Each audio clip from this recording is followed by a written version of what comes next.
There are two things plaguing them in the zoo: lies and deceit. If not for the coming of IPOB, of Radio Biafra, all of you would have lived and died in the ignorance that Ojukwu caused a war. That's what they were writing. Britain helped them to write it.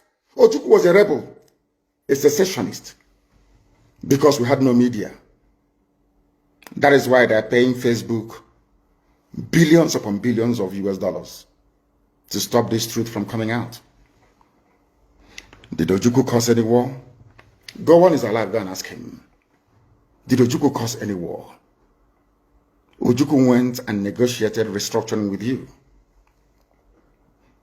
in Aburi.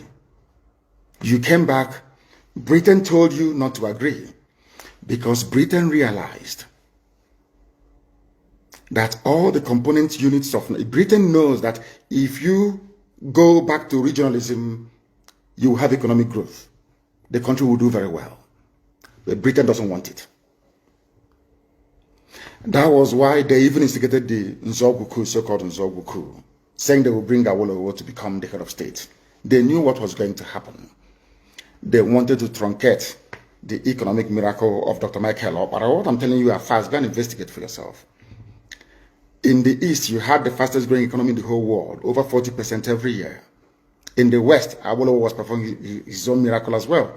Even in the North, Ahmadu Bello and Tafawa Balewa were doing very well. You had all those massive industries in the North. You even had Alamajiris that were employed in the North, meaningfully employed, gainfully employed. They were all doing very well. Britain said, no, for us to control these people, we need to impoverish them. Let us introduce this war. There was a coup by Nzogwu. And after that, there was the massacre of, as usual, massacre of our people in the North. Ojukwu said, I have to secure my land and my people. They said, no, let's go to Aburi to discuss it. Ojukwu went to Aburi and agreed, restructuring. That's something now you're asking for. To tell you how foolish Nigerians are. They're very foolish. That same nonsense you're asking for now was discussed many years ago. Ojukwu sat down in Aburi with Gowon and decided that regionalism was the best way forward, restructuring, going back to who you were, 1963 Constitution, 1963 Constitution. Be on your own and pay tax to the central government, as they have in America, as they have even in Britain. Britain, you have Scotland that is almost independent, Wales, the same thing, everybody is free, but Britain doesn't want the same thing they're enjoying to happen in Nigeria. Why? Ask yourself that question. Anybody telling you about one Nigeria is your enemy. I'll prove it to you now. Ojukwu negotiated devolution, regionalism. The North will be on their own, the West on their own, even Middle Belt on their, Midwest on their own, and then the East on their own. It's the same one Nigeria. On their way to the airport, before they boarded the aircraft, a call came from Lagos, from the British High Commissioner in Lagos to Gowon, telling Gowon not to agree, after having signed the agreement.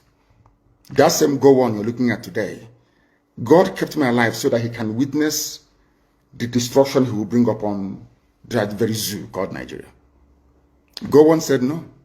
Do you know all the journalists in Nigeria, none of them have ever gone to Gowon to ask him, why did he say no to Aburi? Aburi was restructuring.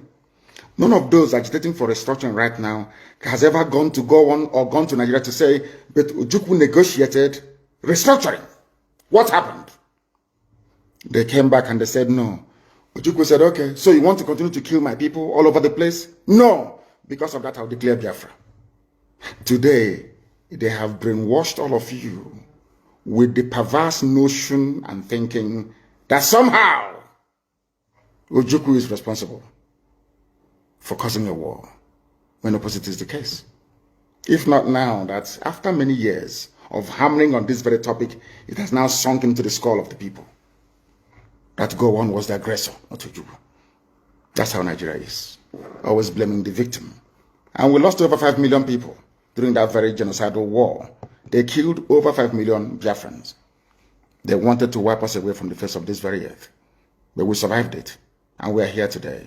Those they gave birth to, they have come. And this time with a wrath that you cannot even begin to imagine. And Biafra must come. It must come.